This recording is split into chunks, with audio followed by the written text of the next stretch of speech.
In the previous programs, based on interviews with pilots, photos and videos, radar confirmation, traces on the ground, and official government declarations, amongst whom are the ex-Soviet Union and the USA, we have concluded that the UFOs understood to be unidentified objects guided by someone extraterrestrial exist.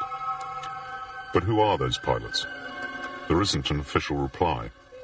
Obviously, some people who say that they've had contact with them have spoken about them. Some of the extraterrestrials would be benevolent, worried about our future. Others would take organic substances from kidnapped terrestrials, a worrying fact.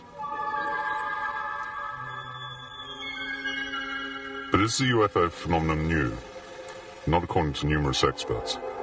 The Vedic, Sumerian, Egyptian, Maya, and Aztec texts would talk diffusely about visitors from the stars. And even the circles in the cornfields, revealed in many countries over the last few years, would connect the ancient traditions with messages from faraway civilizations in space. The UFO subject matter is covered by state secrets. What can be hidden behind the curtain of official silence? And why the secret? It is the theme of this last program. We are entering a hypothetical field, certainly, but with many pertinent questions. We base ourselves above all on American materials. What is hidden behind the top secret? Let's start with the official documents. In 1947, General Twining prepared this document for the Pentagon, in which he says that the UFO phenomenon is real, that the objects have the capacity for extraordinary flights, that they're metal, and that they carry out elusive maneuvers, which makes one think of an intelligent guide. Their technology and origins are unknown. This document has been recognized thanks to President Carter in the 1980s. The main question is the USA in possession of a fallen UFO? The answer is yes. On the basis of this document, written in 1947 by Edgar Hoover, then chief of the FBI, you can read, "The FBI must have access to the recovered UFOs." Another question is, has the USA recovered alien bodies? On this 1950 memo from an FBI agent to his boss, Hoover, you can read that the military aviation is in possession of 3 small humanoids. This was confirmed in 1983 by Professor Sarbacher, a real witness. He writes, "The material of construction of the UFO was light and resistant. The humanoids had internal organs similar to insects. Suddenly, that is, in 1947, they started to cover up operations. The effective study continued through a secret group called the Majestic 12. In this document, handed over by an anonymous person, you can read about a UFO which fell from the sky at Roswell, with dead aliens on board.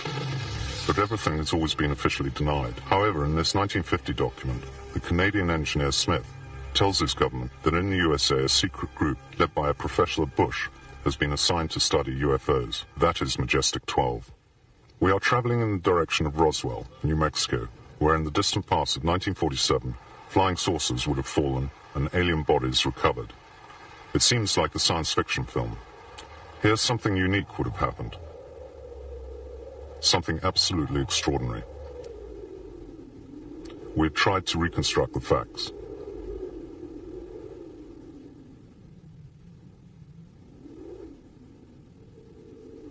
July 1947.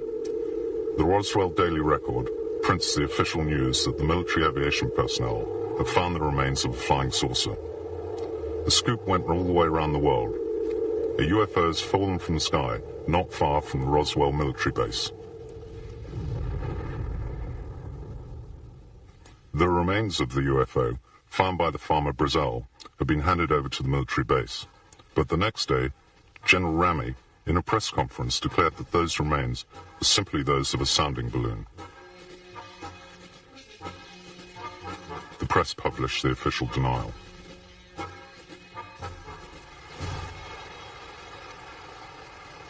This is Roswell, a quiet rural town, small houses, well-kept gardens, ordinary streets. The military academy verifies the importance of Roswell for the US Army.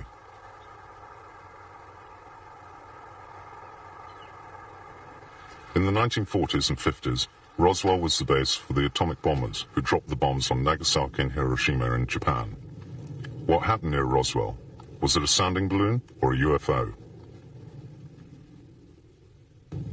No, it certainly was not a mogul balloon that was picked up in Roswell in 1947. I've been investigating flying saucers since 1958, and I was the original investigator on the Roswell story starting in 1978. I've talked to many dozens of people who were involved in one way or another. I was the first to talk to Major Marcel. Major Jesse Marcel. At a radio station, a journalist said to Friedman, "The man you ought to talk to is Jesse Marcel." I said, "Who's he?" And I didn't know. He says, "Well, he handled pieces of one of those saucers you're interested in when he was in the military." That got my attention, as you can imagine. And I called Jesse the next day. The reporter showed up. He was listed in the phone book. I talked to him. He told me the story. Jesse Marcel spoke about it bravely. It was a very dangerous subject. The military people in particular were very strongly intimidated by the government. Some of the community people were as well. The sheriff's granddaughter talks about her grandmother telling her that the military told him, "If you ever talk about what you saw, we will kill you and we will kill your family." And the granddaughter's horrified to hear this. "Did you believe them?" And the grandmother quietly said, "I was there. Yes, I believe them." Friedman has found 200 other witnesses besides. This is the center of Roswell. Some veterans of the old military base have created a small museum to record the extraordinary episode of 1947. Walter Haut was then the chief press officer of the base. The only thing wrong with that whole story, in talking with Major Marcel, he made the statement to me on several occasions that the material that I took into General Ramey's office is not what was shown to the press. That was a weather balloon that he had there. That's not what he had taken into the office. And there was not much I could do. The general said, "You're going to say that that is what you picked up and brought in to me." And I said, "It wasn't. Different material." He felt that it was something extraterrestrial. Materials that were a little bit different than anything we have or had in our possession at that time. What we now have is aluminum foil. It was about that consistency. It was a shiny silver metal that you crumbled up in your hand, and when you released it, it would go back to its original form.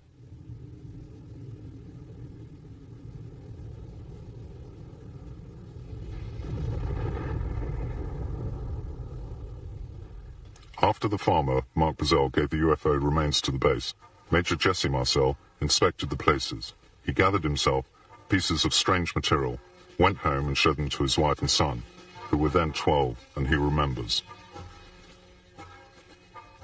And there's a lot of pieces of metal and looked like black plastic, sort of like bakelite. There was a lot of foil-like material, like aluminum foil, except it wasn't quite aluminum. At least it certainly didn't look like that to me. It was not highly reflective, but it was just pieces of what looked like aluminum foil, kind of a dull aluminum color. And then there were pieces of I-beam materials that had writing or symbols. The symbols that I saw looked like geometric forms, like circles, triangles, squares, various different geometric shapes. And years later, I talked to my dad about this to see if his recollection was about the same, which it was. We compared notes as to the color, the size, and the general appearance of the symbols. The character of the debris, certainly the symbols that were written across this I-beam, did not look like it was something that came from our own civilization. He was always very certain about that. He never had any doubts in his mind where this came from or where it didn't come from. It did not come from planet Earth, but it came from someplace else. We examined this material for about 15 or 20 minutes in our house there in Roswell. I helped him put it back in the box, load it back in the car, and then he flew the material to Fort Worth Air Base at Carswell. And when he came back the next day or maybe the day later, I'm not sure exactly the timing here, he told us, to my mother and myself, "Don't talk about this. This is a non-event. Didn't happen. Don't even talk about this with your friends," which I did not. The recovered material was taken from Roswell to the military base at Fort Worth and handed over to General Ramey, who declared that it was the remains of a sounding balloon.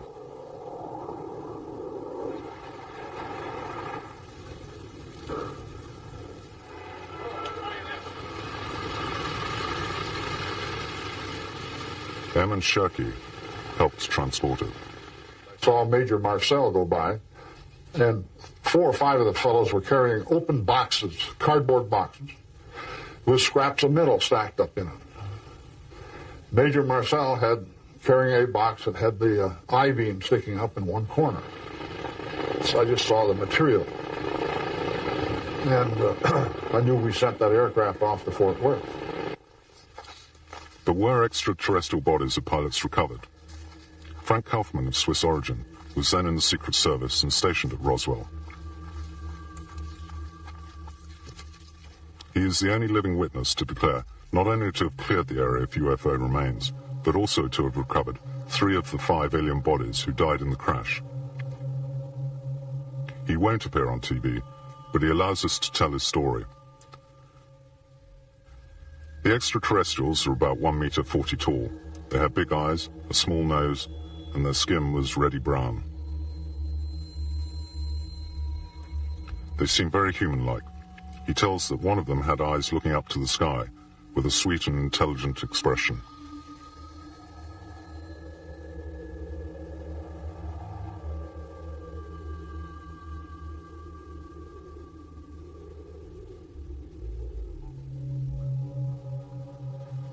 The UFO, says Kaufman, possibly crashed because of radar interference.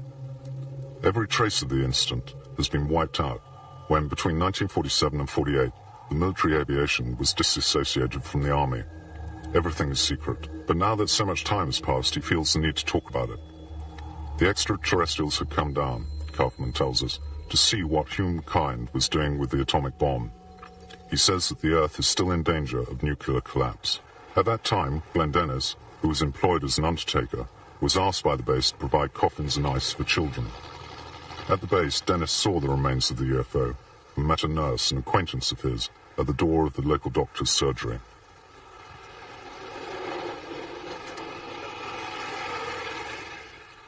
She said,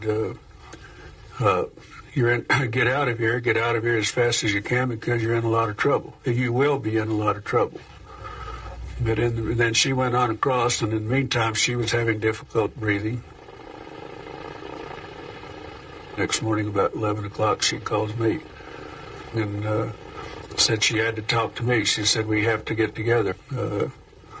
She informed me that this lady was still crying. She was still upset, and her face was all scratched, and her hair was messed up and everything. That she said she hadn't slept all night, and she was, she didn't know what was going to happen. She said that in one crash bag there was 2 very mutilated small bodies, and she explained that they had the hands were severed on one. The doctor would take a long forceps and turn it over. They explained that there was 4 fingers, very fragile, had little pads on each end of the 4 fingers, and the way the doctors described it, that it looked like there might be little minute suction cups in those pads.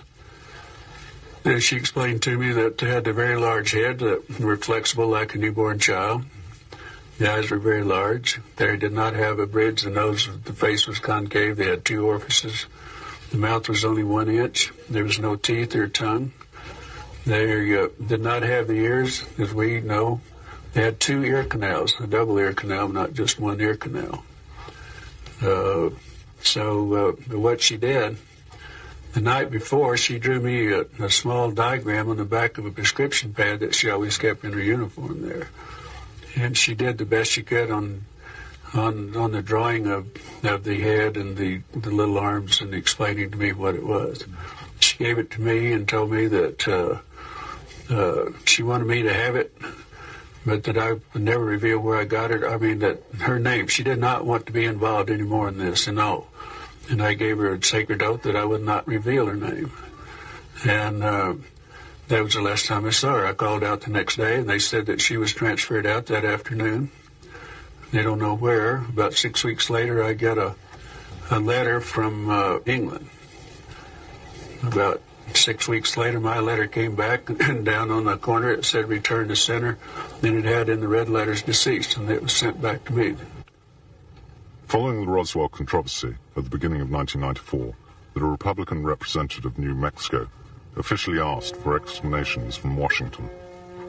In September 1994, the reply was given with this document, which confirmed the theory of the sounding balloon, specifying that it had been used to reveal eventual atomic explosions in the ex-Soviet Union. But the document was full of gaps. Besides, all the documents from that distant summer in 1947 have disappeared. Is this just one instance? And this is one of the so many official documents on UFOs released on the basis of the Freedom of Information Law brought in by President Carter in the 80s. Censorship, as you can see, has had a heavy hand. What do they want to hide? It's certain this is biased information, full of gaps, lends itself towards disinformation, speculation. And so the UFO which fell to Earth at Roswell may be one example of many such incidents, most of which have never been officially acknowledged.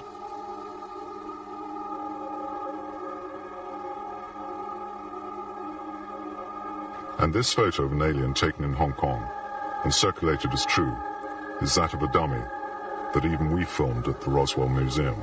And recently the news of the filming of an autopsy of an alien has gone round the world, taken in 1947 by a military operator. It is the film Santilli, taken from the name of its discoverer. A controversy arose from time to time over this theme, and which has become also very bitter. But is there proof for or against the authenticity of the material? Michael Hessman, a well-known expert, has researched this theme. And so I started a very careful investigation, and today I can say that we discovered a lot of indications that the film very well might be the real thing, but we did not find any indication or any evidence of a fake, of a hoax yet. In the film sequence, you would see even President Truman next to the remains of the UFO and the alien bodies. Obviously a state secret. If he has the footage of President Truman, then I believe that would be dangerous for him. And I believe that's what's happened. I believe somebody has said, yes, by all means, go ahead with what you've got. But if you show President Truman on film, you're going to be planted in the desert. But this is just your feeling, or...? It's a little bit more than a feeling, but there's something going down. He was visited by two agents at one time. And I believe at that meeting something was said, and then it changed everything. It was President Truman himself who created the secret Majestic 12, on which we've already talked about, who prepared the document in which you can read in detail the facts about Roswell. Another document, still by Majestic 12, explains how to recover and deal with extraterrestrials.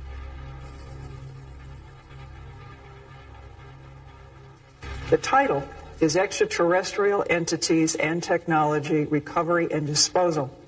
It says Restricted SOM1-01 Classification, Majestic 12 Group, Special Operations Manual. And in this paper, the government in the United States referred to them as extraterrestrial biological entities, and then the acronym was EBES. The document describes in minute detail the two types of alien known in 1954. The first type is humanoid, similar to an Oriental person. He is 1 meter 60 tall, weighs 50 to 60 kilograms, has a big round head, no hair, pale skin, which is yellowish and thick, small wide Oriental eyes, subtle nose, wide mouth, and strong and muscular physique. The second type is more humanoid, 1 meter 20 tall, 30 kilograms in weight, very big black eyes without eyelashes, no nostrils, 2 nasal apertures, small mouths, pale blue grey skin. They have no breasts. They have 4 fingers joined by a membrane. The Majestic 12 documents come from an anonymous source. Are they authentic? I've been working on that for 10 years, the Majestic 12 documents. I've been to 15 archives. I worked under security for 14 years, so I've handled thousands of classified documents, wrote some myself. My conclusion is that the briefing document for President Eisenhower dated 18 November 1952, the Truman-Forrestal memo of September 24th, 1947, the Cutler-Twining memo of 1954, and some of these later additions that people haven't seen. I'm convinced that these are genuine. And I think that if any major newspaper New York Times, Washington Post, London Times, whatever, were to spend the same amount of effort as the Washington Post did on blowing the top off the political Watergate, working on the cosmic Watergate, starting with the MJ-12 documents, starting with people like me who've spent a lot of time, I think they would succeed. Having them have the will to do it is another story. But the MJ-12 documents, certain of them, are genuine. And there are documents which show the existence of a special group, Blue Fly, which was set up for the recovery of fallen UFOs. It seems like it intervened in Mexico, South Africa, Australia, and elsewhere. What number would they got up to today? 68 fallen UFOs?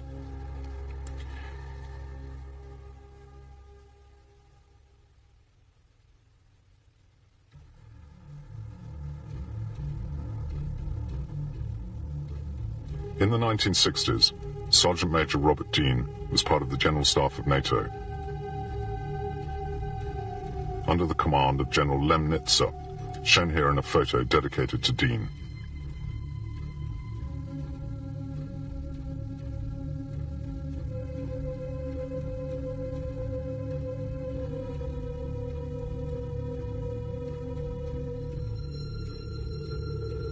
NATO often entered into maximum alert because of unknown squadrons, that is UFOs, coming from the communist bloc, had flown over Western Europe, disappearing over Scandinavia. Dean was able to read a fat secret file of NATO on the theme. What were these squadrons? Was it a danger to NATO?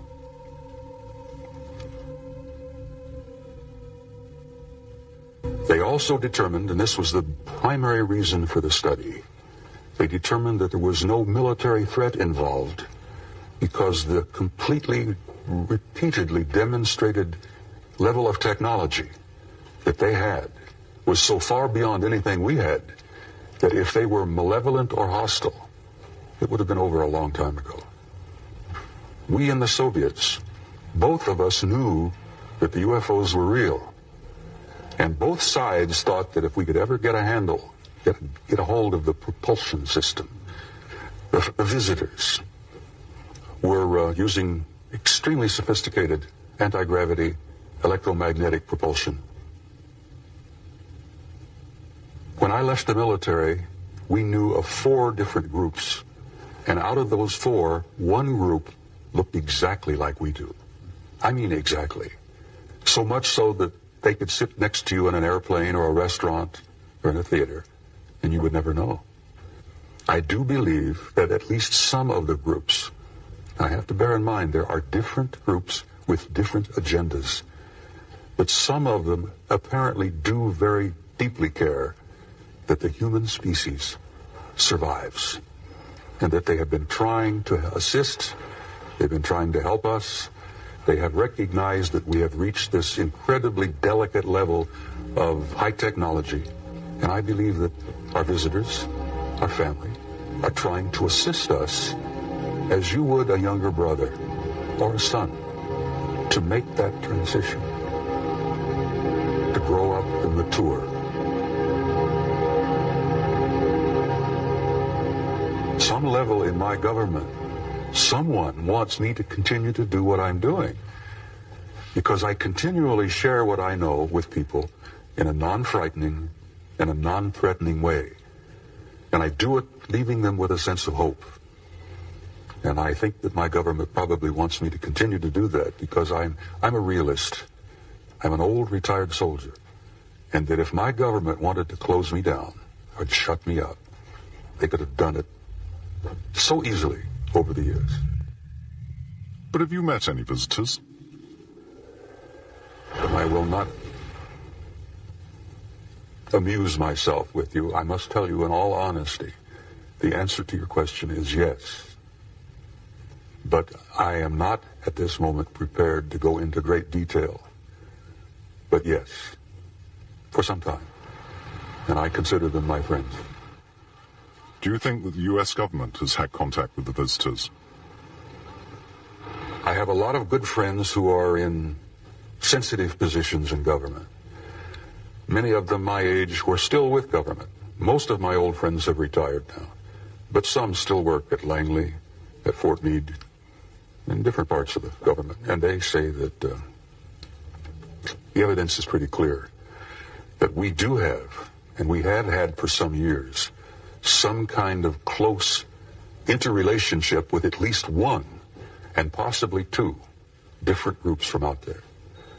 And the evidence that I have seen is evidence that I trust, and I tend to believe it. I tend to accept that. I've had too many sources from different directions that have provided me information, which I've accepted as pretty real. We have news that President Eisenhower in 1954 had a meeting with extraterrestrial visitors in the military base of Edward, not far from Los Angeles. He, the president, mentioned it in this letter in 1954. The CBS journalist, Gerald Light, was present at the episode in a private capacity. He writes, "A group of UFOs came down to the base and showed extraordinary capacity to fly, appearing and disappearing in front of dozens of confused scientists."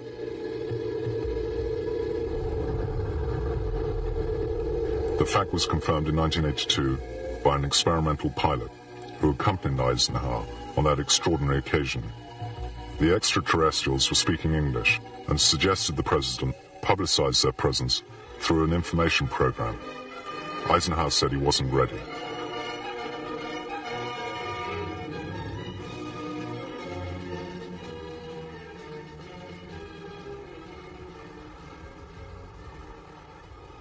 These things are highly improbable without any clear evidence. They took place far from prying eyes, inside military bases, in desolate areas like this.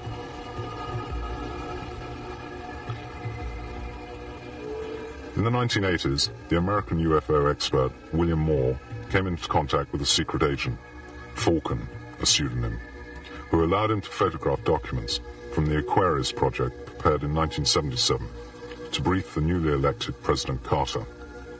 In the documents, there is talk of UFOs and alien corpses recovered, and in particular the first contacts between the US government and extraterrestrials from the 50s, and of close contacts in 1964, which are still going on.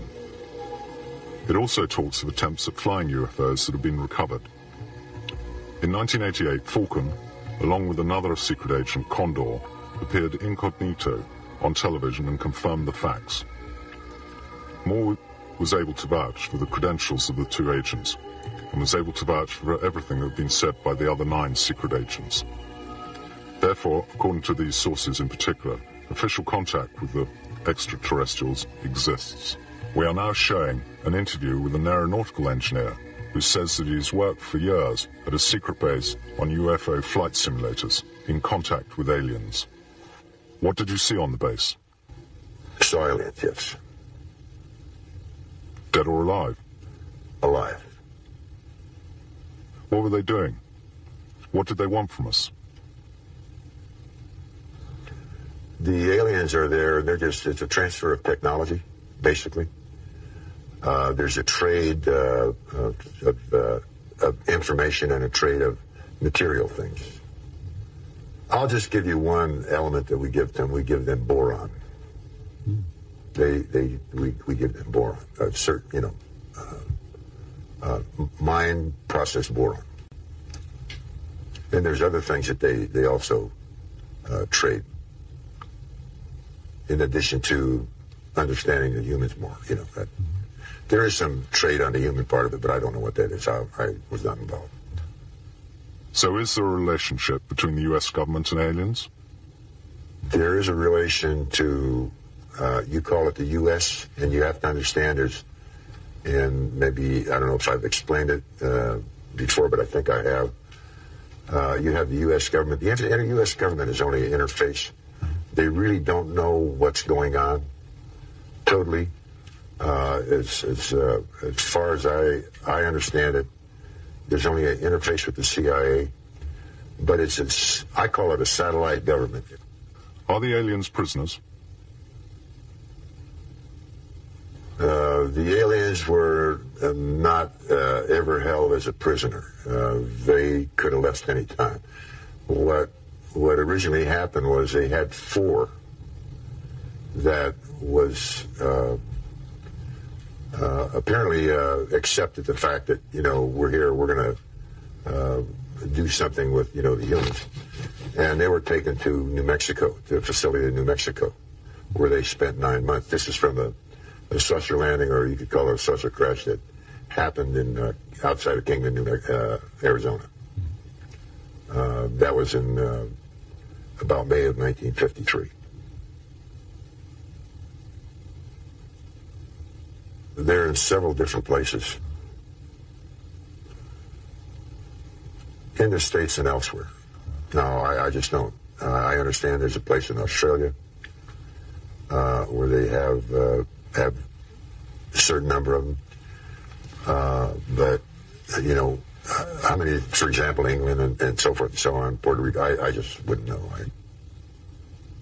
In the skies above Area 51 in Nevada, numerous objects similar to UFOs have been spotted. Are they piloted by Americans? Assembled there. Yes. Assembled there. They might fabricate some parts, but mostly the parts are fabricated elsewhere and shipped into there, flown in, There in the background is Area 51, the most mysterious base in the USA. A long, dusty road, and then hidden behind the mountains, the base.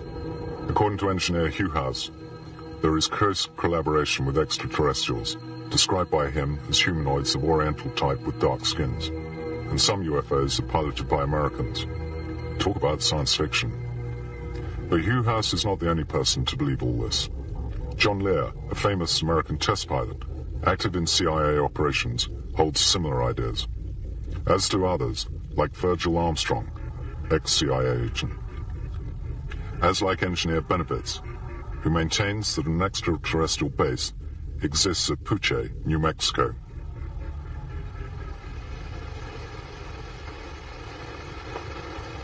We are approaching the perimeter of the base.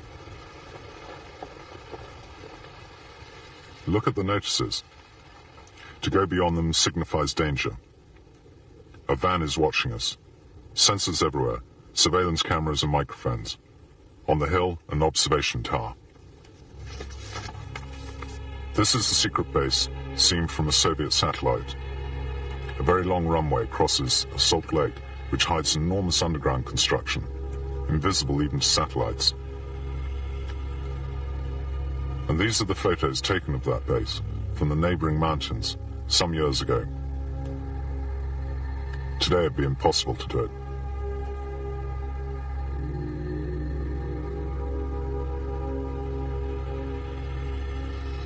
The stealth bomber, the invisible aircraft, was tested at Area 51, as was the Aurora prototype. They seemed to have used alien technology. But also taking off from the base would be UFOs in the classic flying saucer shape. An eyewitness of this is Bob Lazar, an engineer of some time at the base, where his job was to study the propulsion system, a scientific engine. The technology used is anti-gravitational and electromagnetic. These are the plans of the saucer studied by Bob Lazar. It was George Knapp, a famous reporter and researcher from Las Vegas, who discovered Lazar a few years ago. Is it a credible story? Since I've been researching this topic, I've found more than 24 other people who've worked at this base in the 50s, 60s, 70s, and 80s who have given bits and pieces of the same story, all telling me that they've seen these disc-shaped craft out there, some who suggest that they've seen indications that it's of alien origin. They admit that we've probably built our own discs, but that some of these things came from somewhere else. I believe the story. Before leaving the area, an obligatory visit to a nearby hostelry, well known to ufologists, the Alien Inn. Thousands of curious people have come here in search of extraordinary sightings. A tourist tells us. 2 weeks ago, I was coming home from Las Vegas. I was coming down in the other valley, and south of the black mailbox, about 4 miles, I seen an object, flying saucer. It was shaped like a cigar, only flatter. If you know what a hay truck is, it was about two hay trucks long and probably a hay truck and a half high. It was 3 to 4 miles away, and it had lights all over it. It was the color of a dull gray. It was 9:42 in the evening, and there was 2 guard trucks came to us, and they tried to get us to give us our names and addresses and telephone numbers, and we all refused and drove off. And it was there from, I'd say it was in view for at least 5 minutes. And it was jumping up and down like it was having a hard time taking off. And it did this maybe 2 to 3 times, bouncing up and down, and then all of a sudden it just went shh, and it was gone. What about the space missions? Were UFOs never seen? Or other forms of life observed?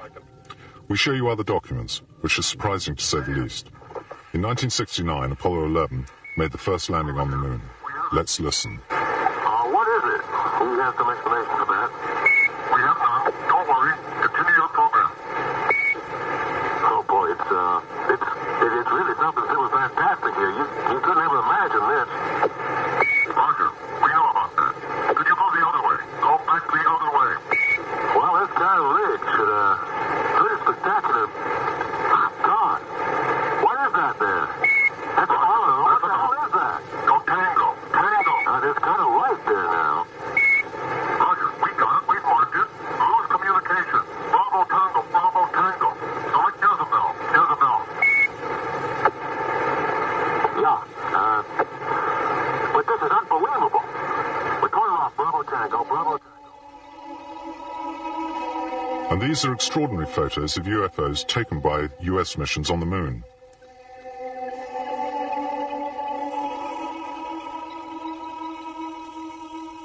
The UFOs seem to be observing. A UFO lit up to the left, high up.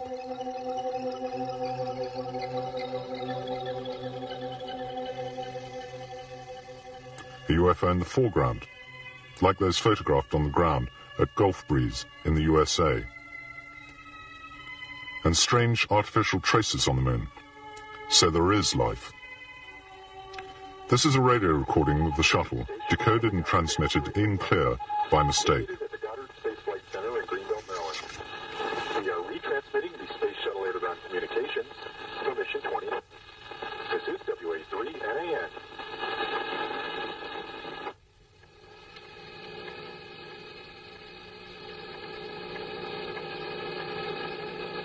Houston, this is Discovery. We still have the alien spacecraft under abhorrence.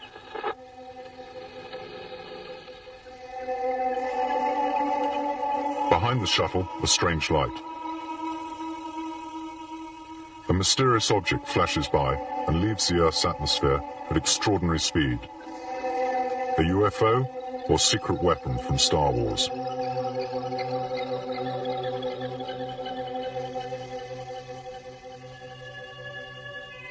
And again, other strange and very rapid objects seen from the shuttle. They're not drops of water or ice which have detached themselves from the shuttle.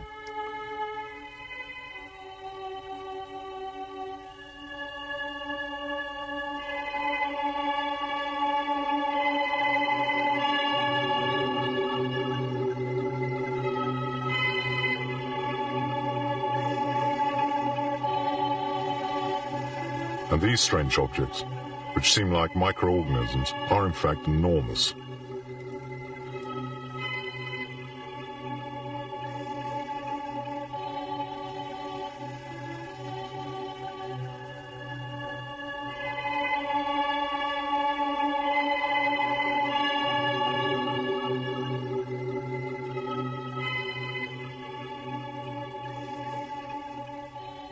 Gordon Cooper, an American astronaut, is, like all his colleagues, bound to secrecy. He has, however, declared in writing that he saw a UFO coming down at an American military base. For Cooper, it was certainly of extraterrestrial origin, but the Soviet astronaut, Karavinal, speaks of an observation he made during a space mission.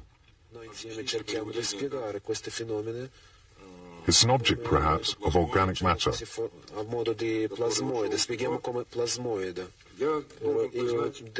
Talk about mysterious.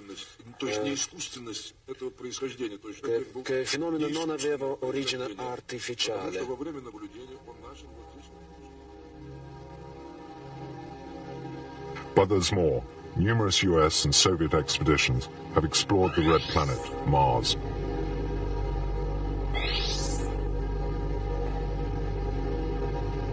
Its rugged surface makes one think of river erosion on a gigantic scale.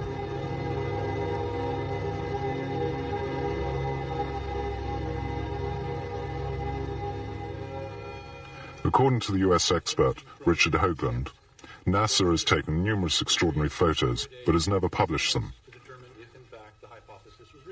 Photos of enormous face and of 3 pyramids. Is this evidence of the past?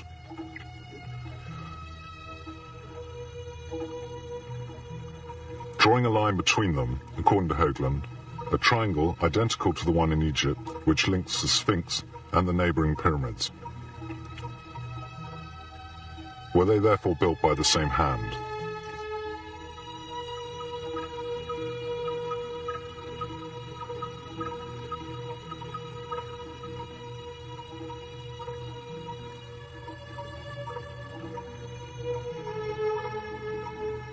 But couldn't these photos be the result of computer enhancement? No, for many specialists they are genuine. It should be noted that all the subsequent expeditions to Mars ended in disaster. The Soviet probe Phobos, called after the moon of Mars, which seems to have a strangely empty interior, transmitted to Earth these images of a strange cigar before unexpectedly going silent forever. Was it hit or destroyed? These are the other images taken on Mars. Evidence of past life?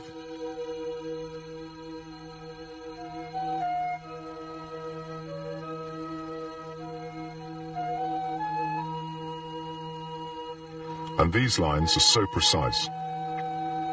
How can one fail to think of those at Nazca in Peru, which we're seeing now?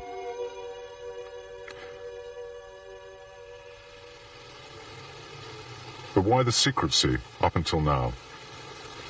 At the beginning of 1947, it was certainly to avoid repetition of what happened in 1938, when Orson Welles, during a radio play, announced, "The Martians have landed." Thousands of terrified people fled the cities. Then another motive. It couldn't be admitted that UFOs could violate every defense system.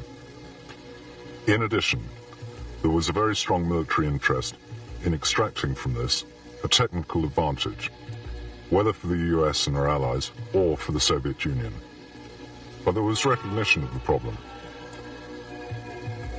The UN Secretary, U Thant, said to the New York Post in 1967 that the most urgent question after Vietnam was that of UFOs.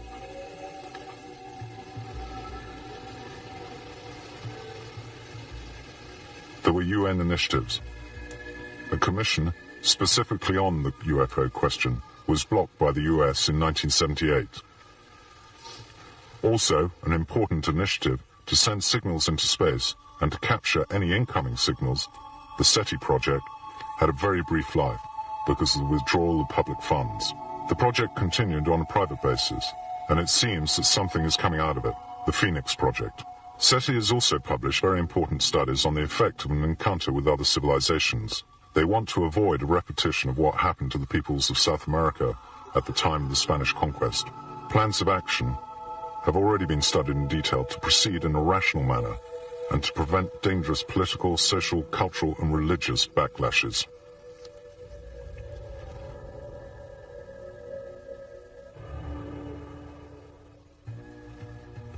American public opinion has several times asked the White House to tell the truth about UFOs. It should be noted that 53% of Americans believe in the extraterrestrial origins of UFOs, and 29% are certain that there have been contacts between extraterrestrials and the government. For some time, the old hands have been taking the initiative. Among them, the ex-sergeant major from NATO, Robert Dean, and the astronaut, Robert Cooper. They ask that the military evidence, and not just the American, should be released from secrecy.